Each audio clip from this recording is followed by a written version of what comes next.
Cimoooooooo! What's going on, guys? It's Cimo. So today we're cracking open a brand new box of Eternity Code. Now, this is an odd time for Yu-Gi-Oh, right? I mean, with coronavirus and the quarantine and everything, you know, this set isn't even technically legal here in the TCG US. I mean, in Europe it's legal, but like here in the US, it's not supposed to be like playable for another few weeks, even though everyone's playing it in the online tournaments. It's just an odd time for Yu-Gi-Oh. So stay at home. Hope you're all doing well and staying healthy. And in any case, this is a way for you guys to get your pack opening fix and not have to go risk your health getting boxes of Eternity Code like I did. Save it to the professionals, kids. So without further ado, let's go ahead and get right into it. I also want to give a big shout out to my friend Harrison, who managed to give me these boxes because he was able to secure some over from Europe. So big shout outs to him for allowing me to open these boxes for you guys on camera. Really nice of him, because otherwise I don't think I would have been getting Eternity Code anyway. So I'm excited to see where this goes. Also, be sure to support your local game store during this time. This is like a very, very rough time for them in general, just because, you know, that's kind of like their lifeblood is these types of games. So if you have any way to do so, obviously take care of yourself first, but your game stores are going to need you now more than ever, because really that's one of the ways how we're able to keep playing this game. So let's go ahead and see what we get here. Eternity Code, a rather interesting set to say the least. There's a lot of very powerful cards in here. Wow, this is interesting. The cards actually feel different. I'm not sure if they used like a different, oh, well, it's European. Well, that makes sense. That's why I'm not used to how these feel. I didn't even realize that, but we're just going to be going straight to the holo cards here. So here's Dragon Maid Shio for our first ultra rare. Also, there is a new distribution of ratios. So rares are actually gone, as a matter of fact. I believe now there's just super rares, ultra rares, and secret rares. There's actually more of these cards per set. So I believe now moving forward, there is like, what is it? There's 10 secret rares per set instead of 8, and I think the ultra rares are upped in ratios as well. Not exactly sure what, but oh, here's our first super. It is Gachiri at Ignister. We have a Splash Mage as one of our commons as well. I'll just go through those for all of you guys who like to see those. But yeah, it's really interesting, to say the least, that they're changing the whole structure and anatomy of how booster products work. It does give them some more, I guess, long-term investment value, just because there is going to be more secrets and ultras coming out of here. So let's see what we get. Armored Bitron, that card's actually not too bad. Another common card I want to be looking for here is Parallel Exceed, probably like the best common in the set. Nice little way to just enable some rank 4 plays, which is really cool.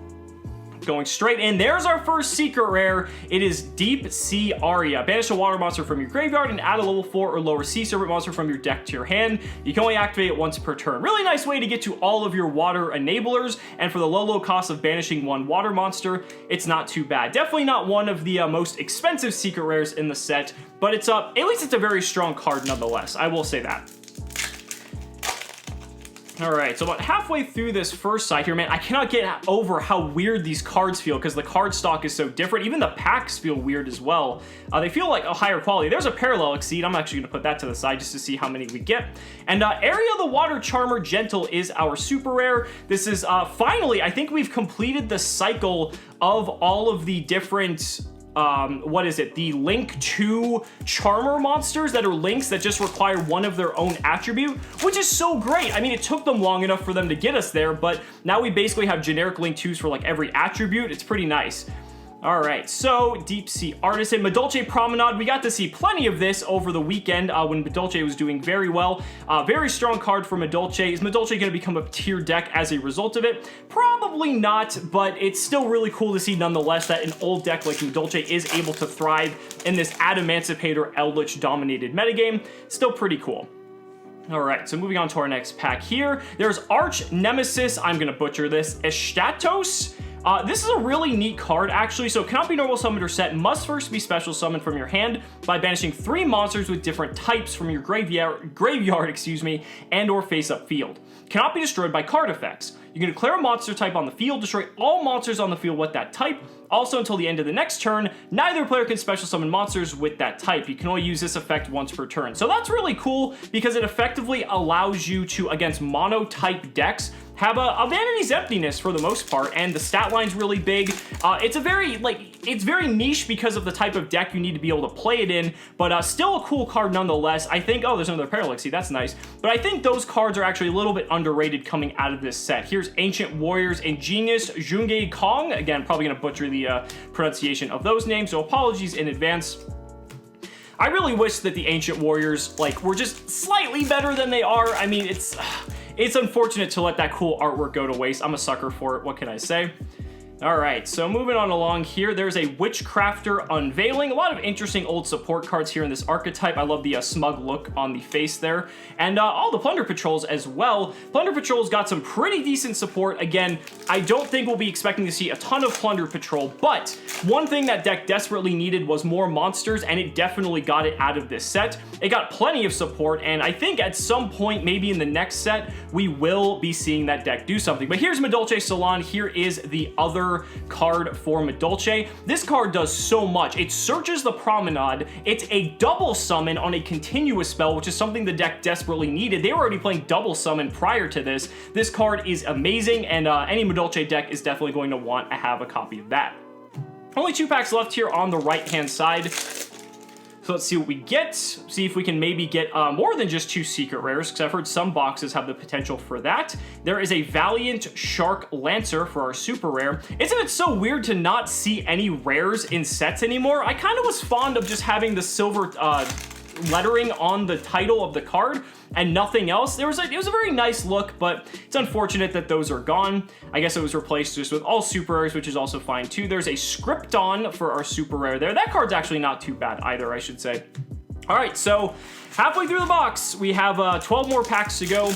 We're gonna see if we can try to get through these a little bit quicker here. Still have one more secret rare at the very least. Oh, there's a Parallel Exceed, so we have a play set of those. So at least if you're gonna get a box, you know to expect that. Let's see if we can get anything else. There is Nemesis Umbrella for our super rare there. If we can pull a Starlight rare out of this box, that would be incredible. Again, we're not expecting it because the pull rarities on those are so low, but I think that would be incredible to get one of those on video. There's another Valiant Shark Lancer coming out of this pack. Let's see. I think what's interesting too is that they started including a 5th Starlight rare that's not in the core set. For this set, it is Effect Veiler, and it's neat that they're going back and actually making Starlight rares of some commonly used cards. Very interesting from a business perspective, and definitely adds some longevity for the product itself. There's an Ancient Warriors Ambitious Cow Day. Again, probably gonna butcher that pronunciation, so I apologize. There's the rest of the commons there. Still looking for that secret, and we still have, I believe, 2 Ultras, maybe 3 in this box to be able to get, so we at least have those to look forward to as well. There's a Witchcrafter Patroness. That's a pretty cool artwork on there as well. The Witchcrafter artwork is pretty neat. Deep Sea Minstrel is also a very underrated common for water, I should say.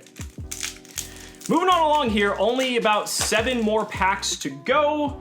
And we're quickly running out of them. So let's see what we get. Okay, Plunder Patrol Party. You know, you gotta love the puns on these cards. This card's actually pretty good. Again, all the Plunder Patrol cards in this set are actually things that the deck definitely can benefit from. There is the secret rare ship Lease, which is like Dolka and it searches, which is insane, so that's really cool. There's the equip spell, I believe, that allows you to change an attribute of a card and can fusion. There's some really good cards in here for that archetype, and I'm really hoping to see that deck do something in the future. Here's Nemesis Corridor for the Nemesis archetype. Go through the rest of those commons there. Quickly running down though, past the halfway point on this second side of the box. Can we get that Prismatic, or can we get, what do we want the most? I think we want to get a Girsu. I think Girsu's probably the best secret rare we can pull. Let's go ahead and see. Oh, there's a Lopter, Shadow of the Generator bosses. This card does a lot for that archetype. Not gonna lie, being able to just Lone Fire for anything in your deck is pretty nice. Very strong card, and if Generator is gonna see any modicum of success, it will definitely be because of that card for sure. Again, we'll have to see. Generator had a very interesting showing past weekend, being able to contend contend with some of the top meta threats, but at the same time, it does have its weaknesses, so it's cool though. I was definitely more impressed with it after watching it than I initially thought from looking at it. Here's Invoked Algoides. I probably butchered that as well, but this is actually a very good card for Invoked. Some Invoked decks are going to be playing this moving forward because it's a pretty decent card nonetheless, and it's just nice to see that even like an archetype like Invoked is still getting support in sets like this. 4 packs left though. We still have not gotten that secret rare, so it's got to be in here somewhere. And again, maybe we can get that Starlight rare if we're very, very lucky. Another Parallel Exceed. I guess we can throw that in there even though we don't need it at this point. And there is Rose Girl for our super rare in this pack. Go through the rest of those cards there. 3 packs left. Wow. Okay, so really coming down to the wire here on this secret rare. They must really want to surprise us here at the end. So let's see what we get. And it's an Accesscode Talker, baby. Woohoo! I think this is a pretty good pull. Out of all the secret rares in the set, this is either between this and Girsu, I think I'm the most excited about. This card is so incredibly powerful. I mean, I can't remember the last time a cover card on a booster pack was like the best, like one of the best cards in the set, but this card just does it all. Your opponent can't respond to its effects. It's able to gain like absurd amounts of attack points, and it's able to just banish cards from the graveyard and just pop cards your opponent controls. Very, very interesting card for OTKing, and a lot of decks are going to be playing this moving forward. So bear in mind, either get your hands on one of these if you see an opportunity to pick one up for cheap, or just bear in mind that if you're playing, this card is going to be everywhere. But a very solid card, and I could not be happier to have pulled that one. 2 packs left. The odds of getting another secret or another secret rare is very low, but we still could get that Starlight. You never know. Odds are definitely against us, but that's what we're here for. We're here to see that. There's an AI Contact. Talk about the artwork on that one. And last but not least, one more pack here, and that'll be wrapping up this box. So let's see what we get. Got a Thunder Dragon Lord.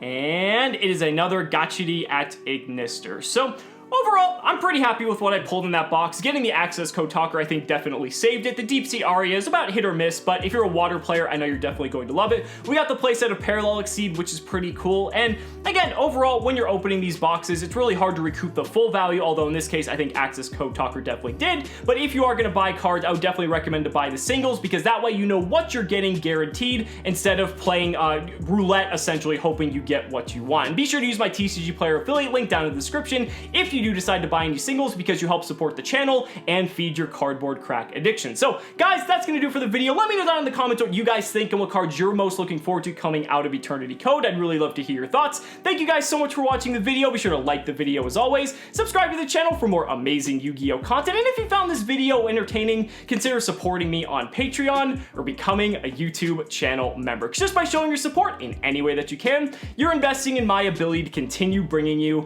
amazing Yu-Gi-Oh content. So thanks so much again, and we'll see you next time.